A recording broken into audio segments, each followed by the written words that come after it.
আসসালামু আলাইকুম। সংবাদে আপনাদের সবাইকে স্বাগত। সংবাদ শিরোনাম। তারেক রহমানের ময়মনসিংহের জনসভাতেও বিপুল সমাগম, বললেন আগামীতেও দুর্নীতির বিরুদ্ধে জিরো টলারেন্স থাকবে বিএনপির। 2001 থেকে 2006 সাল পর্যন্ত তাদের তো দুজন সদস্য বিএনপির সরকারে ছিল না? ছিল। তো বিএনপি যদি অতই খারাপ হয় তাহলে ওই দুই ব্যক্তি কেন পদত্যাগ করে চলে আসেনি? আজও দক্ষিণ পশ্চিমের 4 জেলায় জামায়াতের সমাবেশ। কেউ ভয় দেখালে ছেড়ে কথা বলবে না দল, হুঁশিয়ারি আমিরের। আমরা কারো পায়ে পাড়া দিয়ে ঝগড়া বাঁধাতে চাই না, কিন্তু কেউ ঝগড়া বাঁধাতে আসলে ছেড়েও দেওয়া হবে না। ভোটারদের মন জয়, গণসংযোগে প্রার্থীরা। রাজধানীতে পাটোয়ারি লাঞ্ছিতের ঘটনায় বিএনপিকে দোষারোপ এনসিপির, নিজেরাই ঘটিয়েছে, জবাব মির্জা আব্বাসের। শরীয়তপুরের নড়িয়ায় ফেসবুকে স্ট্যাটাস দেয়া নিয়ে বিএনপি জামায়াত সংঘর্ষ, প্রতিদ্বন্দ্বিতাপূর্ণ আসনে কেন্দ্র দখলের শঙ্কায় দলগুলোর সহযোগিতা কামনা। জুলাই অভ্যুত্থানের প্রথম শহীদ আবু সাইদ হত্যা মামলার যুক্তিতর্ক শেষ, রায়ে যে কোনো দিন। বেরোবির সাবেক বিসি সহ 30 আসামির 6 জন আছেন কারাগারে। অন্তর্বর্তী সরকার আমলে প্রস্তাবিত নতুন স্কেলে বেতন পাবেন না সরকারি চাকরিজীবীরা, জানালেন জ্বালানি উপদেষ্টা। বললেন এই কারণে দাম বাড়বে না জিনিসপত্রের। দুর্নীতি ইস্যুতে একটি দল পালিয়ে যাওয়া স্বৈরাচারের ভাষায় কথা বলছে, অথচ তারাও ছিল বিএনপি জোট সরকারের সদস্য। এমন মন্তব্য করে তারেক রহমান প্রশ্ন তোলেন, বিএনপি সরকারের ইন্ধনে যদি দুর্নীতি হয়ে থাকে নিজামী মুজাহিদ তখন পদত্যাগ করেননি কেন? ময়মনসিংহের নির্বাচনী জনসভায় তারেক রহমান জনগণের কাঙ্ক্ষিত বাংলাদেশ উপহার দেওয়ার আশ্বাস দিয়ে বিএনপির পরিকল্পনা তুলে ধরেন, জোর দেন দুর্নীতি দমনে। আরিফিন শাকিলের প্রতিবেদনে বিস্তারিত। ব্রহ্মপুত্র পারে যেন বহুদিন পর রাজনীতির উৎসব উপলক্ষ 22 বছর পর বৃহত্তর ময়মনসিংহের জনতার কাছে বিএনপি চেয়ারম্যান তারেক রহমান। লন্ডনে নির্বাসনে থাকলেও এই জনপদের সাথে গভীর যোগাযোগ ছিল জিয়াপুত্রের। আন্দোলন সংগ্রাম থেকে শুরু করে কাউন্সিলে ভূমিকা রাখেন তারেক রহমান, যার প্রতিফলন ময়মনসিংহ সার্কিট হাউস মাঠের এই জনসমুদ্র। দুপুর 2টায় জনসভায় আসার কথা থাকলেও সড়কপথে অসংখ্য মানুষের শুভেচ্ছায় সিক্ত হয়ে তারেক রহমান মঞ্চে এসে পৌঁছান 2 ঘন্টা পর। এসেই বীর মুক্তিযোদ্ধাদের সাথে কুশল বিনিময় করেন তিনি।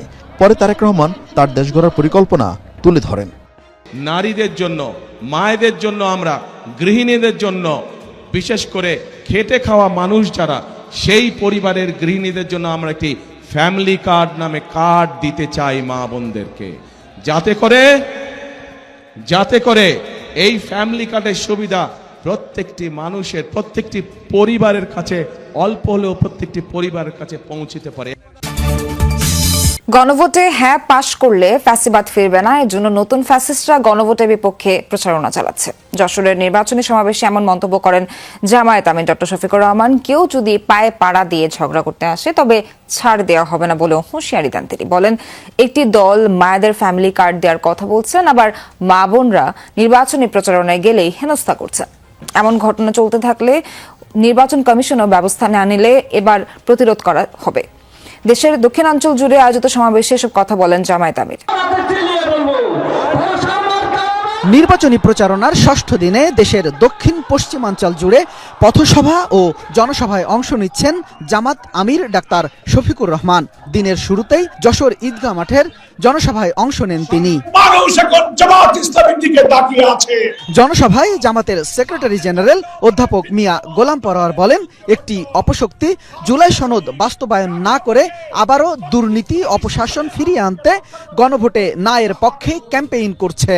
গণভোটে নাতে ভোট দেওয়ার জন্য ভিতরে ভিতরে ক্যাম্পেইন করছে। আমরা গণভোটে সবাই হা বলবো, হাতে ভোট দাও মানে দুর্নীতির বিরুদ্ধে ভোট দেওয়া। জনসভায় প্রধান অতিথির বক্তব্যে জামাত আমির বলেন, একটি দল মহিলাদের হাতে ফ্যামিলি কার্ড দেওয়ার কথা বলে আবার মা বোনদের গায়ে হাত দিয়ে হেনস্থাও করছে। তাই তারা যতই প্রলোভন দেখাক তাদের কাছে মা বোনেরা নিরাপদ নয়। ভোট চাওয়ার জন্য বের হচ্ছেন, একদিকে ফ্যামিলি কার্ড আর একদিকে মা বোনদের গায়ে হাত, দুইটা তো একসাথে চলে না। এ দিয়ে কি বার্তা দেওয়া হচ্ছে জাতিকে? বার্তা দেওয়া হচ্ছে আগামীতে এমন কোন দল যদি ক্ষমতায় আসে যারা এখনই গায়ে হাত দেয়, তাদের কাছে বাংলাদেশের একজন মা বোন নিরাপদ হবেন না। পুরোনো ব্যবস্থায় আর ফিরে যেতে চায় না। গণভোটে হা মানেই হচ্ছে আজাদি, গণভোটে না তার মানে হচ্ছে গোলামি। গোলামি না আজাদি, গোলামি না আজাদি। ঢাকা ৮ আসনে প্রচারের সময় এনসিপি প্রার্থী নাসিরউদ্দিন পাটোয়ারির উপর আবারও ডিম নিক্ষেপের ঘটনা ঘটেছে। সকালে রাজধানীর হাবিবুল্লাহ বাহার কলেজে এই ঘটনার জন্য প্রতিপক্ষ বিএনপি প্রার্থী মির্জা আব্বাসকে দায়ী করেন তিনি। পরে সংবাদ সম্মেলনে এনসিপি আহ্বায়ক নাহিদ ইসলাম হামলা হলে পাল্টা জবাব দেওয়ার হুঁশিয়ারি দেন। এদিকে দিনভর প্রচারণায় মাঠে ছিলেন 11 দলীয় জোটের জামায়াত প্রার্থীরা। দুপুরে সংবাদ সম্মেলনে সারা দেশের জামায়াতের নারী কর্মীদের উপর হামলার অভিযোগ তুলে নারী সমাবেশের ঘোষণা দিয়েছে দলটি। মঙ্গলবার শান্তিনগরের হাবিবুল্লাহ বাহার কলেজে পিঠা উৎসবে যাওয়ার কথা ছিল বিএনপি প্রার্থী মির্জা আব্বাসের। এর আগেই সেখানে অংশ নেন এনসিপি প্রার্থী নাসিরউদ্দিন পাটোয়ারি। স্লোগান পাল্টা স্লোগানে ক্যাম্পাস জুড়ে উত্তেজনা ছড়িয়ে পড়ে। এক পর্যায়ে কলেজের বারান্দায় বক্তব্য দিতে চাইলে পাটোয়ারিকে লক্ষ্য করে একের পর এক ডিম ছোড়া হয়। এর মধ্যেই সংক্ষিপ্ত বক্তব্যে এমন সন্ত্রাসী কর্মকাণ্ড রুখে দিতে জনগণের প্রতি আহ্বান জানান নাসিরউদ্দিন পাটোয়ারি। আমি জনগণের সামনে বিচার রাখলাম, আমি ঢাকা ৮-এর ভোটারদের সামনে বিচার রাখলাম, 12 তারিখে আপনারা বিচার করবেন। হারার ভয়ে জনগণ থেকে বিচ্ছিন্ন হয়ে এই ধরনের সন্ত্রাসী কর্মকাণ্ড কেউ আপনারা করবেন না। এবং মির্জা আব্বাসকে বলবো সন্ত্রাসী কার্যক্রম বন্ধ করেন। এ ঘটনার প্রতিবাদে কলেজের সামনের সড়ক অবরোধ করেন নাসিরউদ্দিন পাটোয়ারির সমর্থকরা। 20 মিনিট পর ছেড়ে দেয়া হয় সড়ক। দুপুর 2:30টার দিকে এনসিপির নির্বাচনী কার্যালয়ে এ ঘটনার প্রতিবাদে সংবাদ সম্মেলন অনুষ্ঠিত হয়। আহ্বায়ক নাহিদ ইসলাম অভিযোগ করেন মির্জা আব্বাসের নির্দেশেই এই হামলা চালানো হয়েছে। যেটা হয়েছে এটা খুবই দুঃখজনক, খুবই ন্যাক্কারজনক এবং এটা অস্বীকারের চেষ্টা আরো বেশি ন্যাক্কারজনক। হাবিবুল্লাহ বাহার কলেজে একেবারে চিহ্নিত ছাত্রদলের ক্যাডার সন্ত্রাসীরা এটা পরিকল্পনা করে এটা করেছেন। মির্জা আব্বাসের নির্দেশে তারেক রহমানের সম্মতিতে এই ঘটনা আজকে ঘটেছে। জুলাই আন্দোলনের প্রথম শহীদ আবু সাইদ হত্যা মামলার যুক্তিতর্ক শেষ হয়েছে। মামলার রায় যে কোনো দিন ঘোষণা করবেন ট্রাইব্যুনাল 2। আগামী নির্বাচনের আগে রায় ঘোষণা হতে পারে বলে আশাবাদী রাষ্ট্রপক্ষ। আবু সাইদকে হত্যা মামলাটি প্রমাণে অকাট্য তথ্য প্রমাণ উপস্থাপন করেছেন বলে জানায় প্রসিকিউশন। তবে সকল অভিযোগ থেকে মক্কেলদের খালাস চেয়েছেন আসামিপক্ষের আইনজীবীরা। এই মামলায় গ্রেফতার আছেন 6 জন। পলাতক রোকেয়া বিশ্ববিদ্যালয়ের ভিসি হাসিবুর রশিদ সহ 24 আসামি। জুলাই আন্দোলনের প্রতীক ও প্রথম শহীদ আবু সাইদ হত্যা মামলার বিচার শেষ হলো হত্যাকাণ্ডের প্রায় 1.5 বছর পর। মঙ্গলবার মামলার যুক্তিতর্ক শেষ হয়। পরে বেগম রোকেয়া বিশ্ববিদ্যালয়ের সাবেক ভিসি হাসিবুর রশিদ সহ 30 জনের বিরুদ্ধে রায় ঘোষণার দিন অপেক্ষমান রাখেন ট্রাইব্যুনাল 2-এর বিচারিক প্যানেল।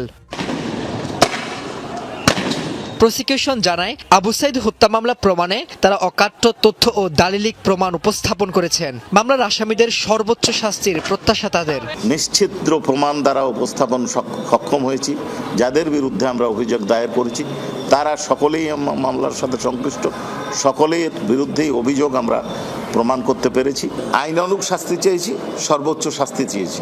ট্রাইব্যুনাল বিবেচনা করে দেখবেন আমাদের বক্তব্য সঠিক।